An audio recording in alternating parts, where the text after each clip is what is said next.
To survive in this crowded future world, many creatures have formed strange partnerships and alliances. Living underground, the very last of the mammals, the poggle. This small rodent lives in the caverns of spiders, feeding on the seeds that the spiders have collected.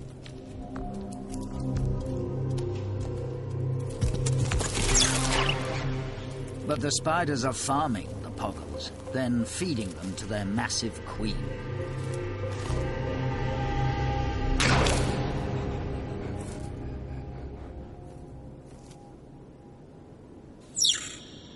There's been a hothouse world for millions of years, constant and unchanging. But the forces that created this world will also destroy it.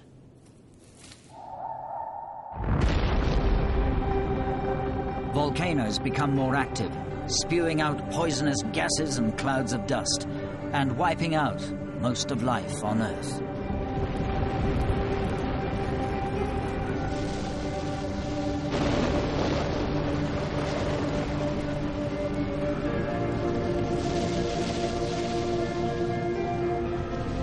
Every once in a while, the biology of the world is punctuated by a terrible event, often external, sometimes erupting from underneath the seas.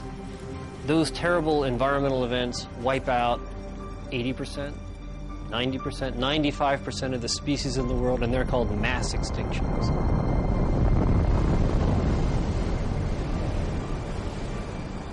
Only a few animals will survive this mass extinction. When you have a major environmental perturbation like huge volcanism, none of those organisms that have evolved for that preceding 100 million years are in any way adapted to deal with this.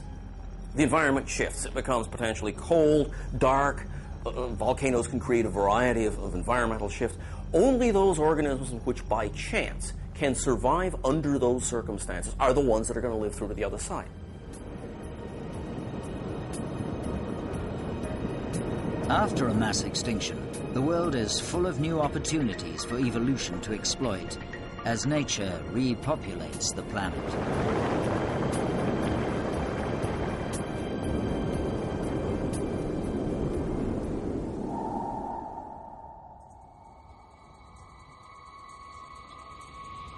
In the third time period, 200 million years in the future, 100 million years after the mass extinction, life has bounced back.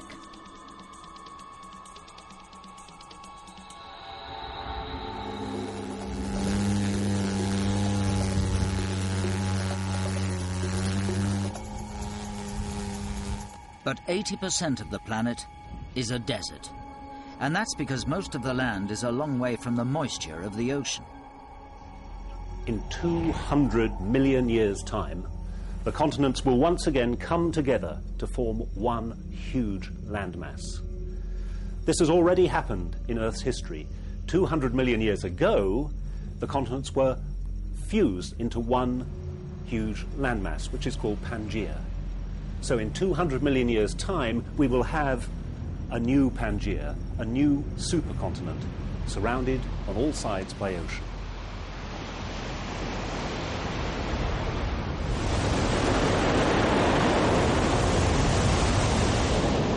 The global ocean stretches for 20,000 kilometers. But there are no fish anywhere in the surface waters. They all died out with the mass extinction. Instead, there are silver swimmers, evolved from microscopic plankton. There are thousands of different species.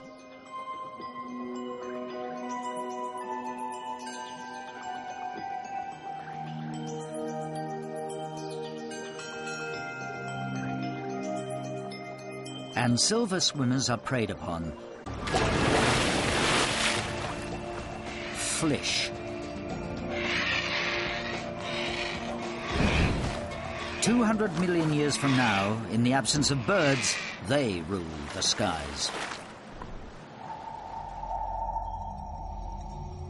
Beyond the mountains that stretch down the coast of the supercontinent, most of the land is empty. But there are very isolated oases where water reaches the surface. Here, garden worms bask in the sun. But their enemies are on the warpath. These are pterobites, evolved from termites.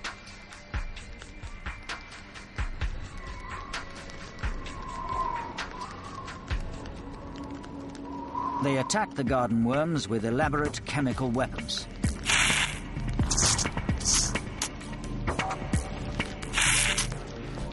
Which animals survived the mass extinction was simply a matter of chance. Left alone, with enough time, even a snail can evolve to live in a desert. This is a desert hopper.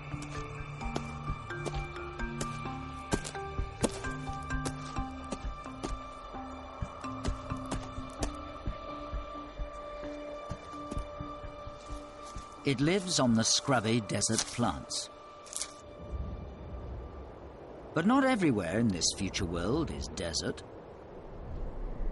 In the northwest corner of the supercontinent, moist winds from the global ocean have created a forest where it rains every day. The mass extinction left a land almost empty of life, a new opportunity for bizarre new creatures.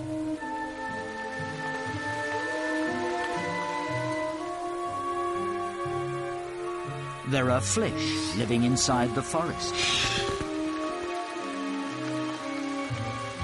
and lichen trees 10 meters high that are descended from the tiny lichens that encrust rocks today.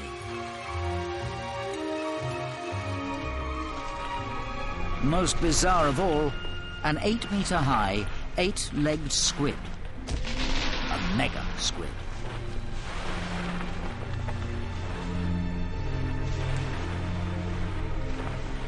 And a totally flexible, bone-free body would be perfect for life in the treetops. Squibble would be even better at swinging through the branches than today's gibbons.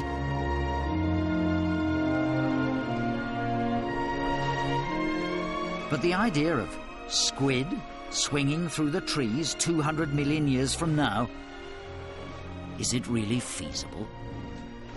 We can't be 100% sure that this is exactly what an animal will look like in the future, but we can be sure that as long as new environments continue to open up, as long as animals continue to exist, as long as there's still food for them to eat and air for them to breathe, they're going to continue to adapt and change.